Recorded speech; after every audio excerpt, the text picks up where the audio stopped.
Get ready to get uncorked. It's a new kind of show.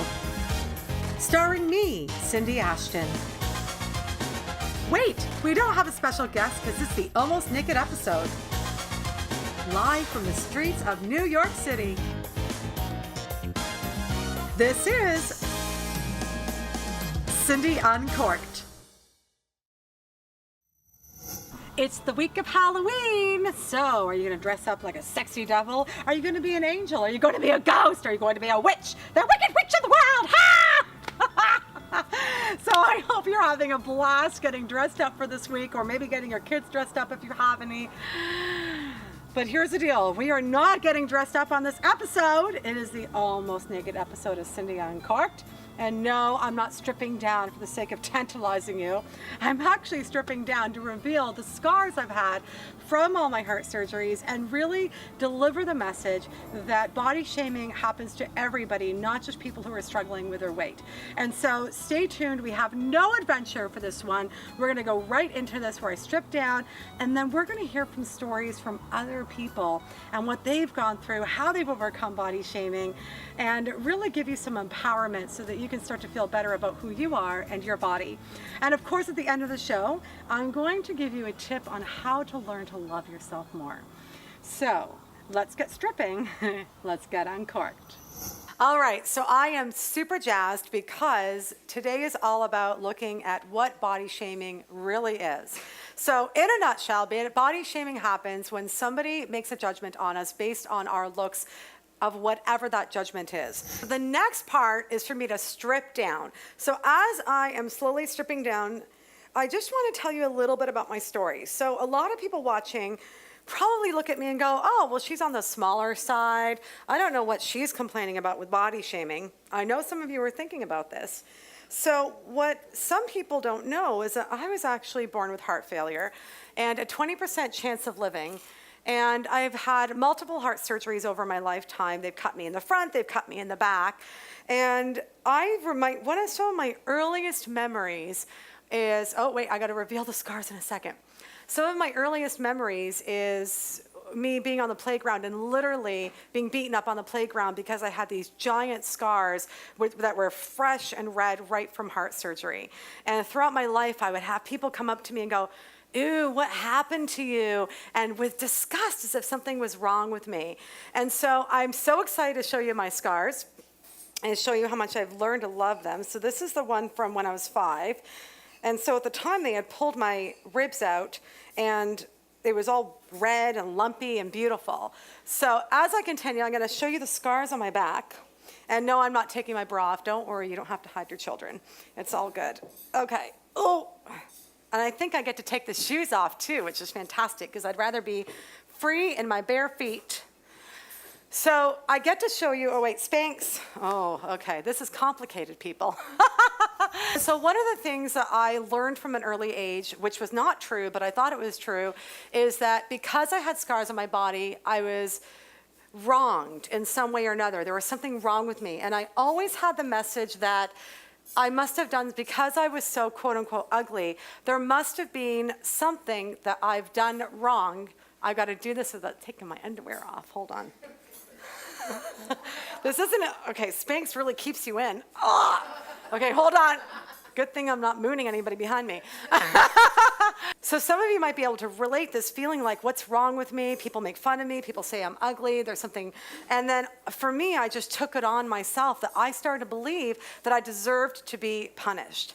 And throughout my life, I thought that I was ugly and that I was unloved. And because of that, most of the choices I was making in my life were based on that self-hatred and inability to look at myself in the mirror. And I still remember that guys never wanted to date me. Guys would shun away from me, and I was never that pretty girl. So I still remember when I met my ex-husband. It was in biomechanics class, and we were sharing discs. And it was in university, I think, 2nd or 3rd year. And finally, there was this man who loved me. But he didn't really love me. He loved the girl that was doing a degree in education and was going to be a teacher and have a 9-to-5 job. He loved the girl that he thought he could settle down with and have 50 children with and have a big giant house with. He didn't fall in love with the real me, who was the performer.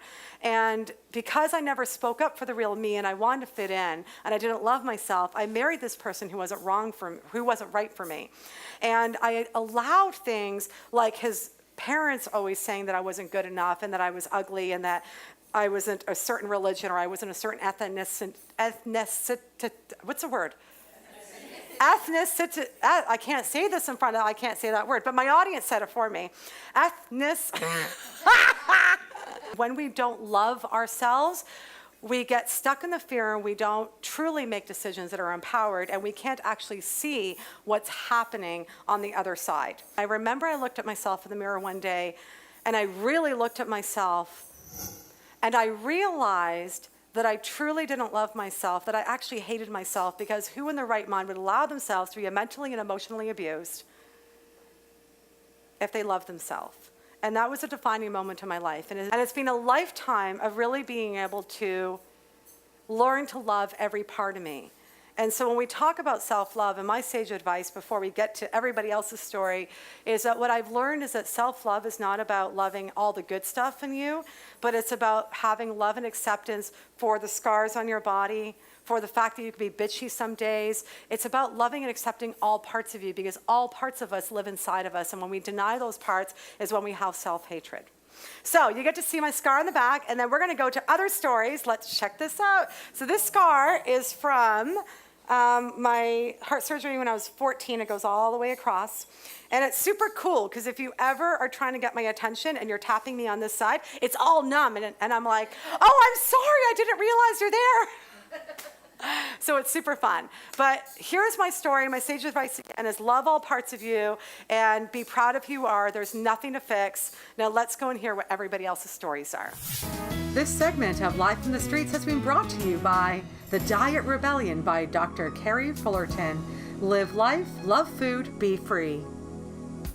How would you describe your relationship with your body? Do you love your body? Do you hate your body? Do you have an indifferent? Tell me. Well, I don't love my body, but I don't hate it either.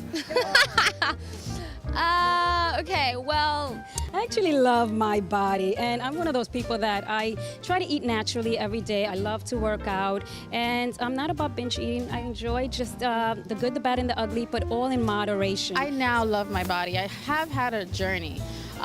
Self-esteem was a big part of mine growing up, and confidence did affect me, but I've learned to grow my body. I've learned that it's not about our bodies, it's about what's in my mind, what's in my heart. All right, here I am, clothes back on. We've got some great people we're going to talk to. First one on the block is one of my besties. Her name is Lauren Pipworth, and I'm like, you have to tell your story. So Lauren, tell us your story of body shaming. Absolutely. You see, my mom put me on my first diet before I could read. Wow. And trust me, I love my mom. This isn't what that's about. But it was just, she lived her life being bullied, shamed, because she was heavy, and she didn't want that for her darling daughter. So I spent my life believing that I could never be beautiful. I could never be anything because I was never slim. And so I spent my life being small, and I'm not small. My personality is as big as my hips, and I'm perfectly happy to have it that way. So when did you find that you started to have a turnaround? You know what? I think a lot of it was simply understanding that nothing good has ever come from hate. And I spent my life hating the way I looked, the way I held myself, and hating myself from my inside. And it was that realization that how can you possibly care for something that you hate? So Lori, I'm really excited to hear your story. Yes, I'd love to tell you my story. In grade 4, I was a size C cup. And none of the other girls had developed at that point, and it only got worse. I wasn't wearing a bra, and I was teased because I jiggled. It only got worse when I got to grade 5 and 6. I grew into a D cup, and I was wearing a bra at that point, but almost every day I would get my bra strap pulled, and then they would run away and laugh. So that physically hurt, and it was also quite embarrassing as well because I didn't even know who did it. So I noticed that with all that teasing, I became very self-conscious and very shy, and my posture started hunching over, and I would frequently walk around with my arms across my chest, and that was pretty much how I lived my whole teenage years. And so what was a turning point for you in terms of overcoming it?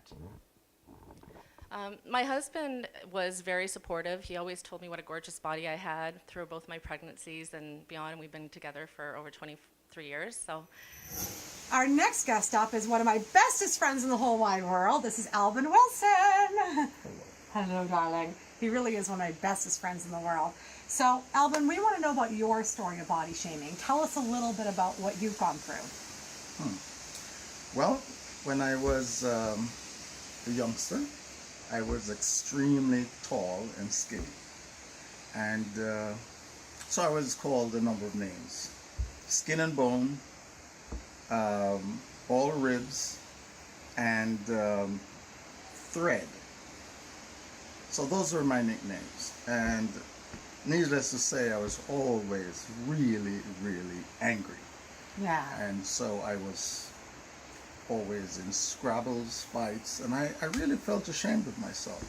And so I lived my life with a shame.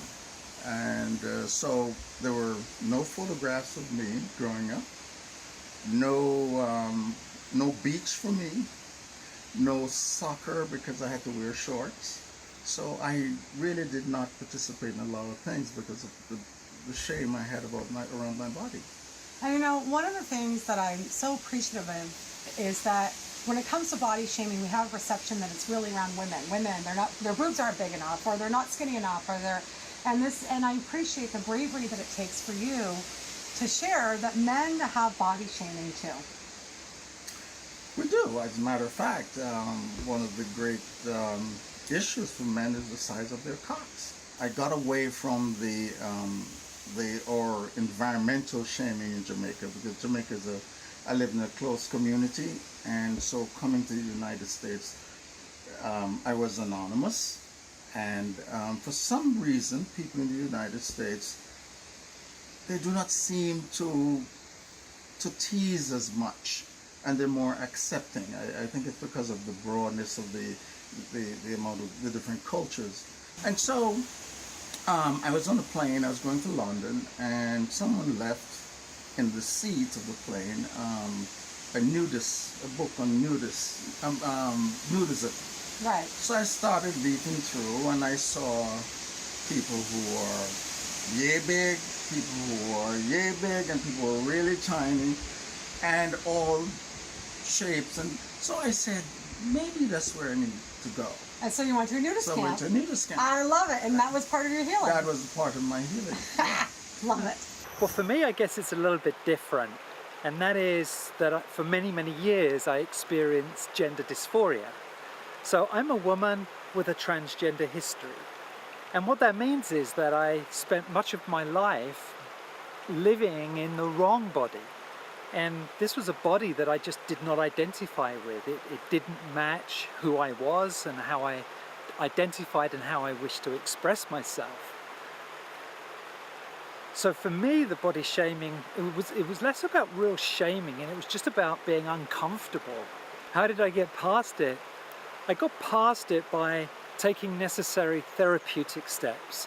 I needed to make some changes. Some things had to happen for me to be truly comfortable with my body, and for my body to really reflect my sense of self, my authentic self. I went through this process whereby all of the things that I disliked, all of the things that I was very self-conscious about, I was able to put them behind me. I was able to accept them. I was able to come to accept all of me, not just bits of me, not just parts of me, but all of me. I'm going to share what I would feel is from the skinny side of the fence. It's not one that is typically talked about, but growing up, I have spent most of my life underweight. So, you know, as a young a kid, 10 years old, my classmates and even adults were asking me if I was anorexic. And when you care about your body and you eat 3 meals a day, if not 4, and someone says, "Are you anorexic?" that kind of hurts. But it continued. Like, classmates wouldn't play with me. They'd say, "Oh, you're too skinny, you're too frail. I don't want to break you, like I can snap your bones like a twig." And that's like, no, bones don't snap just like that. Yeah, they break, but I'm no different than you just because I'm skinnier. And even times when I did allow myself to eat, I would get the judgments of, "That's too much, you're eating too much." And it's challenging because you get mixed emotions. Okay, you're not eating enough from these people and you're eating too much from other people. And how do you comprehend that at 10 years old? Like, how do you process that?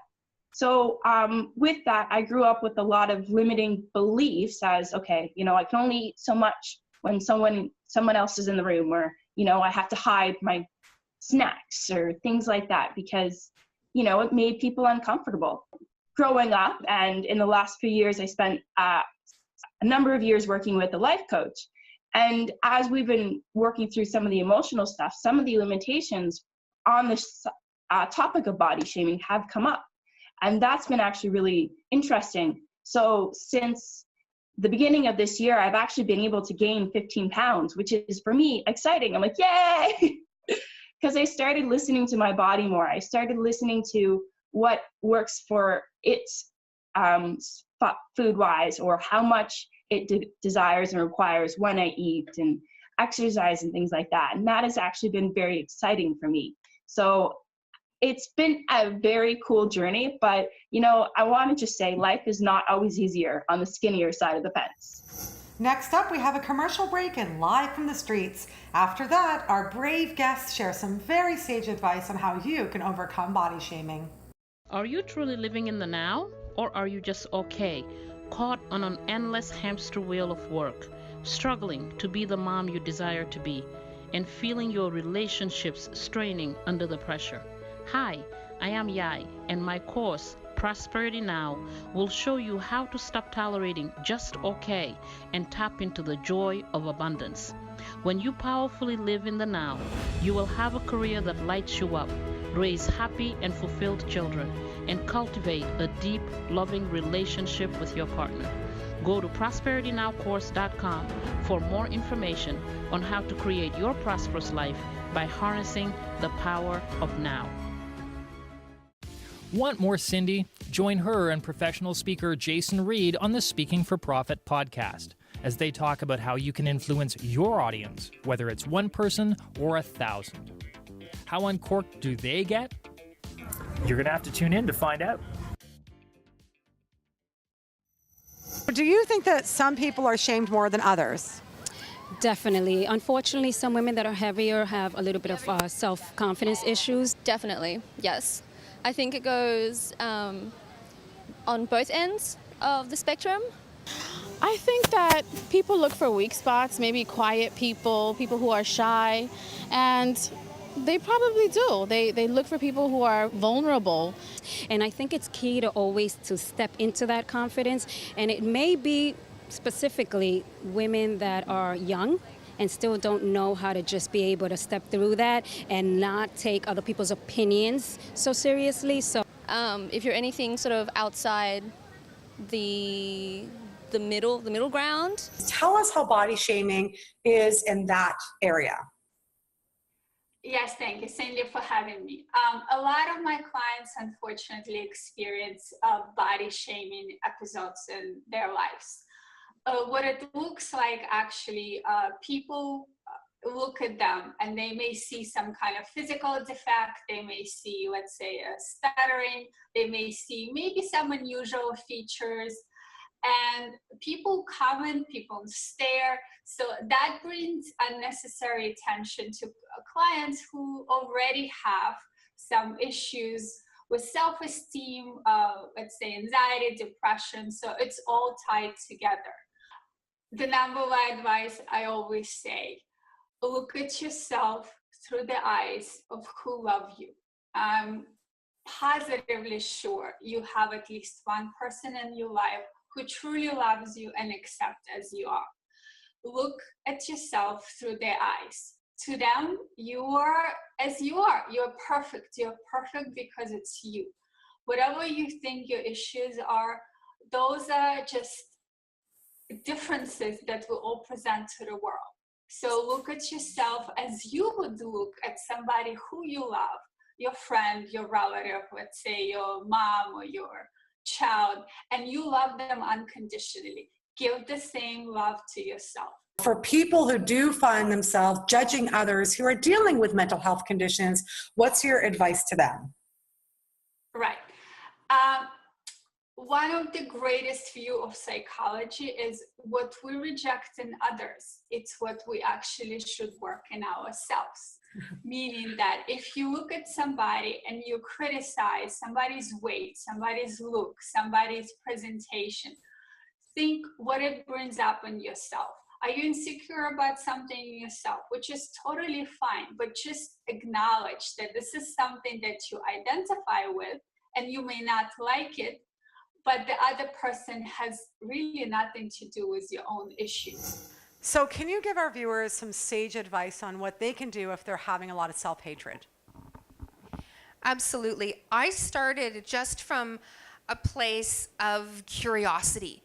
Instead of really feeling, oh, don't do this and don't do that, and all my rules, I started to just look at things.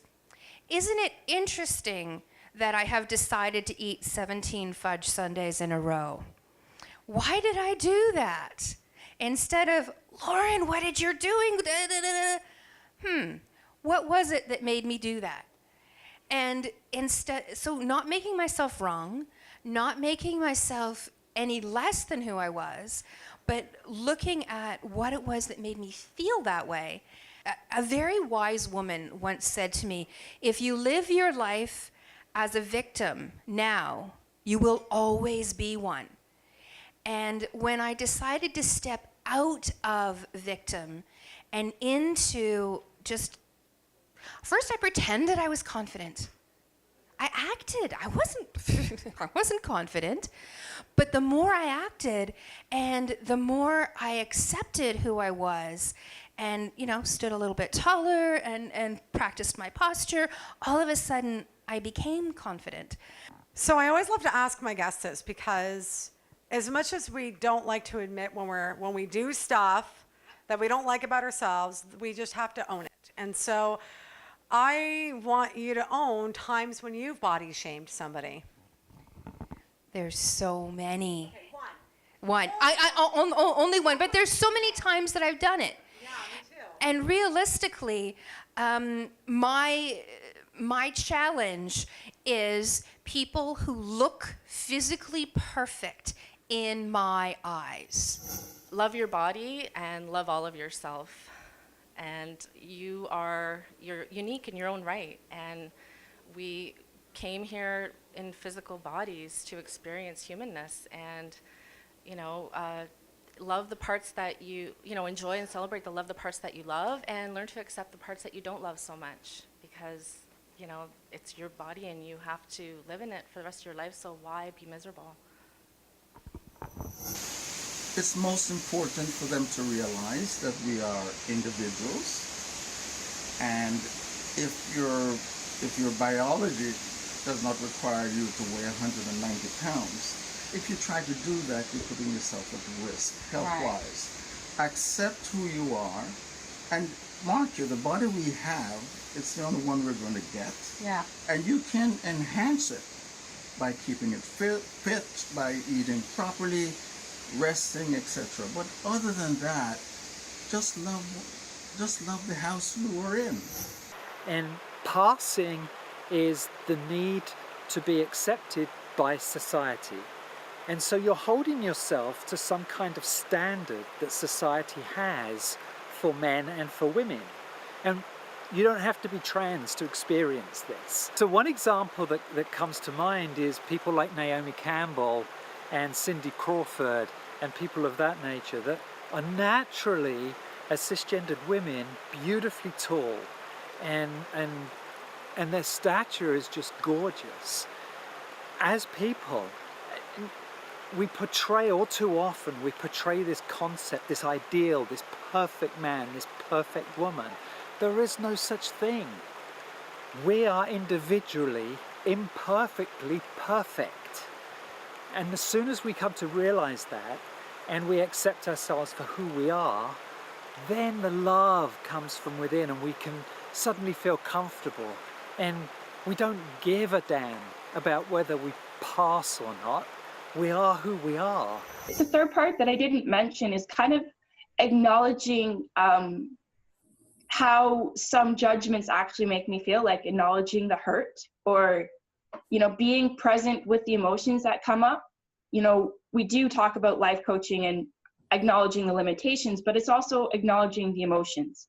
You know, there's times when something triggers and someone says something about anorexic, and I just actually have to let myself cry. And it's not pleasant to be with, but at the same time, I know if I stop pushing it down, it'll stop reinforcing the negative limitations. To know with 100% certainty that when someone says you're anorexic, you're skinny, you should eat a cheeseburger, it has absolutely nothing to do with you. It's their judgments and their perception of their body in comparison to you. Hey, it is time for Twitter Uncorked. The question for this week is, how do you learn to love yourself more? And Angela Congen says, I practice every day going in and being still, for that is the place in me that knows who I am. And Karma P says, I challenged myself to a month of celebrating me and what makes me, me. And Kristen Baker says, stop avoiding the feeling that arises along that story of lack of self-love. Do you want to get uncorked? Watch for next week's question in my Twitter feed at Cindy Ashton. Next up, we have a commercial break, but stay tuned because after the break, I'm going to share with you my strategy to fall in love with you even more. My name is Maxine Warsh, and I'd like to introduce you to the washcloth. Simple to use, water only. With a warm cloth, you're going to remove all of your makeup. My face is clean and smooth and exfoliated, water only. The washcloth. Some people call it a miracle, I call it practical. I know you. Like me, you're a socially conscious entrepreneur, already creating a legacy in your business, living what you believe in, and nothing will stop you. Except having a web presence that's just okay. The world needs to see your work, your passion, your gift. Let's show it to them. I'm Michelle Empson, and together we will build a digital platform that will be the foundation for your business growth. I did this for CindyUncorked.com, and I want to do it for you. So visit me today at sanctuary-studios.net, and let's get started. This segment of Influence Uncorked was brought to you by Your Persuasive Voice with me, Cindy Ashton. Presentation and communication skills training to boost your influence. So this whole episode has been about body shaming, and here is this lovely guy. What are we going to name him? Matt, behind the camera. What are we going to name him? He's a Charlie. So Charlie here is out in the open for thousands of visitors a day to come and look at him in all his glory. So let's say that Charlie was having some issues with his body. He's being teased, for example. Look at all these beautiful freckles he has. So let's say he was being teased for his freckles, and I know some people get teased for freckles. So one of the ways that we start to love our body is to actually look at the parts of our body that we don't like and really look at it and love it and appreciate it. And so for him, he might go, wow, I've got these freckles. Wow, they make really cool shapes. Ooh, maybe this is a star here and this is a giraffe here. He would just start to find all the beautiful things about that. I know for me, when I got stretch marks on my thighs, I was like, ooh, I've got crater-looking things on my thighs. I've got fatty thighs, as if, right? And even if I did, I need to learn to love that. And so throughout my years, I started to be able to look at my thighs and go, wow, my thighs are amazing. They can contract, they can lift things, they can push things, they can walk. And so just take a moment and really think about a body part you don't like and start to just love and appreciate it as is and realize that it's part of you. And whatever is part of you is perfect.